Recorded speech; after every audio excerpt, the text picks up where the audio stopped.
इस बीच कोई बड़ी खबर रांची से सीसीएल अधिकारियों को केंद्रीय कोयला मंत्री प्रहलाद जोशी ने फटकार लगाई है। सीसीएल मुख्यालय दरभंगा हाउस में समीक्षा बैठक के दौरान खूब फटकारा है। पिछले 3 साल से अपना लक्ष्य पूरा नहीं कर पा रहे हैं सीसीएल। केंद्र ने दिया था 74 मिलियन टन कोयला उत्पादन का लक्ष्य। सीसीएल उत्पादन कर पा रहा है महज 62 मिलियन टन। निजी उपक्रम के कोयला आपूर्ति करने में सीसीएल की दिलचस्पी है। समीक्षा के दौरान कोयला मंत्री प्रहलाद जोशी ने ऐतराज जताया है। तो ये एक बहुत बड़ी खबर।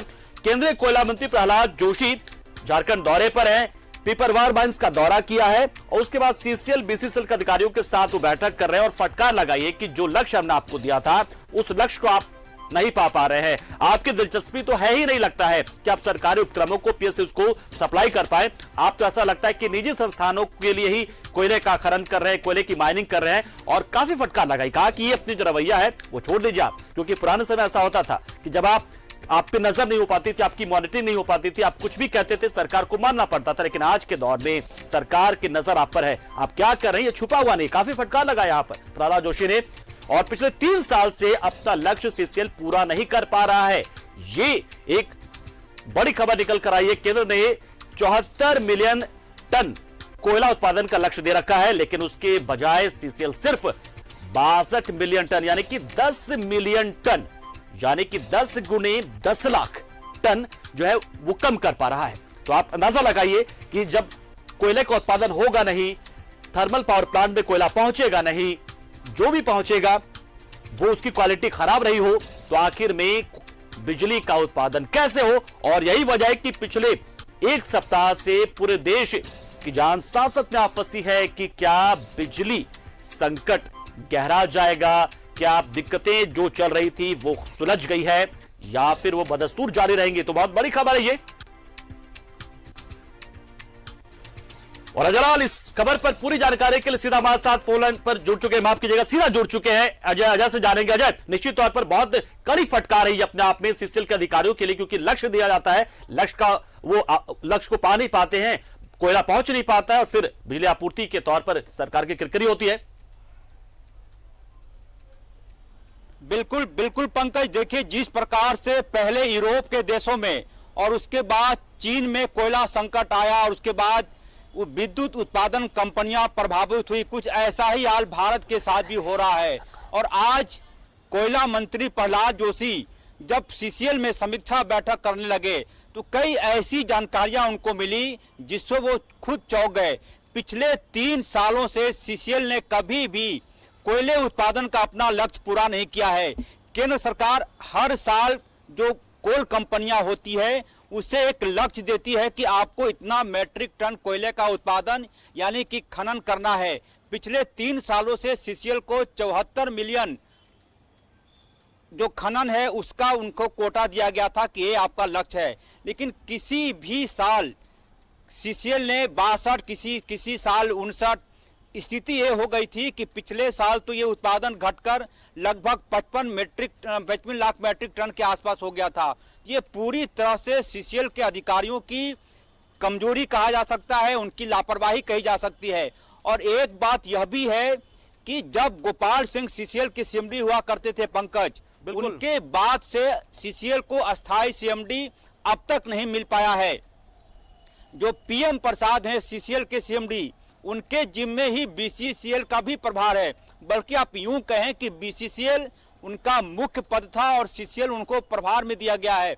जाहिर सी बात है, जब इतनी बड़ी कंपनी है जिसे आपने एक लक्ष्य दे रखा है कोयला खनन के लिए और उसको अस्थायी सीएमडी ना मिलना, ये अपने आप में बड़ी बात है। इन तमाम चीज़ों की जानकारी मिली और प्रहलाद जोशी जब सीसीएल के अधिकारियों के साथ समीक्षा बैठक कर रहे थे उस वक्त कई अधिकारियों ने यह कहने की कोशिश की कि कोविड की वजह से कोयले का खनन प्रभावित हुआ है।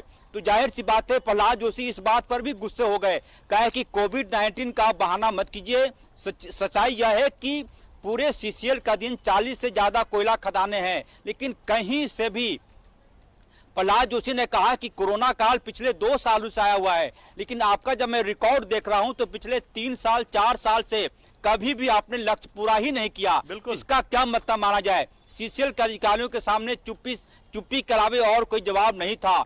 जाहिर सी बात है ये तमाम चीजें हैं। और एक बात यह भी निकल कर सामने आई कि सीसीएल के अधिकारियों की कोशिश होती है, पता नहीं इसके पीछे की क्या वजह है, कौन सी उनकी दिलचस्पी है कि सरकारी उपक्रमों को कोयला देने के बजाय वो निजी कंपनियों को कोयला आपूर्ति करने में यही तो निकल कर आई है सबसे महत्वपूर्ण बात कि आखिर जिस बात को लेकर हम लगातार न्यूज जनभारत भी इस पर लेकर सवाल उठाते रहे और याद होगा आपको कि हमने कई स्पेशल प्रोग्राम भी दिए कि इसमें कैसे अपने ही कोयले की क्वालिटी भी खराब कर ली जाती थी कई बार और जब निजी कंपनियों को देना होता था तो ये बड़ी चीज निकल कर आई है। तो इस पर क्या कुछ कहा केंद्रीय मंत्री ने?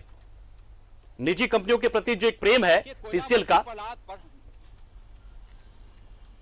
बिल्कुल, देखिए पंकज, जब ये बात निकली है तो दूर तलक जाएगी और ये बहुत लंबे अरसे बाद ये पहला मौका है जब कोयला मंत्री खुद सीसीएल अधिकारियों के साथ बैठक कर रहे हैं। इससे पहले कोयला सचिव आते रहे हैं, लेकिन होता यह है कि अधिकारियों की भाषा अधिकारी ज्यादा समझते हैं और वो सब कुछ जानते हैं कि कहाँ क्या है, कैसे चीजें मैनेज हो रही है। लेकिन आज जब कोयला मंत्री प्रहलाद जोशी खुद फाइलों के सामने बैठे, प्रेजेंटेशन उन्होंने देखना शुरू किया तो कई ऐसी जानकारियां निकलकर सामने आई। उन्होंने जानना चाहा कि सरकारी उपक्रमों को जो कोयले की आपूर्ति होती है, लेकिन उससे ज्यादा मैं देख पा रहा हूं कि जो आंकड़ा बता रहा है कि निजी कंपनियों को आपने ज्यादा कोयले की आपूर्ति की, इसके पीछे की क्या वजह है? जाहिर सी बात है कोई भी अधिकारी बोलने को तैयार नहीं हुए। ये तमाम चीजें हैं। दिल्ली जाकर प्रहलाद जोशी आज ही वो शाम 6 बजे यहाँ से दिल्ली के लिए रवाना हो जाएंगे। वहां से क्या कुछ वो फैसला करते हैं, एक संभावना यह भी जताई जा रही है। लेकिन अजय, बड़े पैमाने पर यहाँ पर है कि अब जबकि बिजली संकट आया, सरकार की किरकिरी हुई, तो सरकार अब पिछले 3 साल का रिकॉर्ड तलाश रही है। लेकिन ऐसा तो नहीं है सीसीएल, जैसे बताया आपने कि पहले भी ऐसा होते रहा है कि लक्ष्य को पाया ही नहीं सीसीएल ने कभी। देखिए पंकज, हुआ यह है कि जब खतरे की घंटी बजी तो उसके बाद से तमाम जो सिस्टम होते हैं वो चौकन्ना हुआ। और जब हालांकि मुझे लगता है कि पिपरवार का दौरा करना हो या फिर अशोका माइंस का दौरा करना हो, ये लंबे अरसे बाद हमने देखा कि कोई मंत्री दिल्ली से चलकर रांची आया और रांची एयरपोर्ट से सीधे वो खदान की तरफ चला गया। इससे पहले ऐसा नहीं होता था। जाहिर सी बात है पंकज कि आपने वाजिब सवाल उठाया है कि जब खतरे की घंटी बज गई तब लगा कि इसका अब क्या समाधान है। जब समाधान खोजने की बात हुई तो कई तरह के मामले सामने आ गए। मामला सामने ये आया कि अधिकारी कोयला खनन को लेकर बहुत ज्यादा दिलचस्पी नहीं रखते, उनको अन्य चीजों में ज्यादा दिलचस्पी होती है। सरकारी उपक्रमों को जितना कोयला देना है वो कोटा कभी भी पूरा नहीं होता। उसके बाद से निजी कंपनियों को कोयला देने में अधिकारियों का एक बड़ा समूह, मैं नाम नहीं लूंगा, अधिकारियों का एक बड़ा समूह एरी चोटी का एक किए रहते हैं। उनके साथ कई प्रकार की बैठकें होती है। जाहिर सी बात है सब कुछ समान प्रक्रिया का हिस्सा नहीं हो सकता पंकज। कहीं न कहीं जो कोयले का खेल है उसमें कई सीसीएल के अधिकारियों के भी हाथ सने हुए हैं, हाथ काले हैं। अन्यथा इतनी बड़ी बात नहीं हो जाती कि आप सरकारी उपक्रम को कोयला नहीं देकर निजी कंपनियों को ज्यादा कोयला देते हैं। और जब मंत्री समीक्षा बैठक करने बैठते हैं तो आप उन्हें कहते हैं कि कोविड की वजह से मजदूर नहीं आए। बिल्कुल अजय, बहुत शुक्रिया। उम्मीद करते हैं कि इस दौरे के बाद से एक जो संकट लगातार मंडरा रहा था पूरे देश पर, वो शायद अब खत्म हो जाएगा। और निश्चित तौर पर जो बताया आपने कि निजी कंपनियों को न सिर्फ कोयला की आपूर्ति करने में सीसीएल को बहुत इंटरेस्ट होता है, बल्कि कम रेट पर अच्छी गुणवत्ता वाले कोयला भी उपलब्ध कर दिया जाता है। बहुत बहुत शुक्रिया हमारे साथ जुड़े अजय, और पूरी जानकारी आपने दी, तफसील से बताया कि यह बैठक कितनी महत्वपूर्ण है, कितनी कारगर रही और कैसे फटकार लगी है।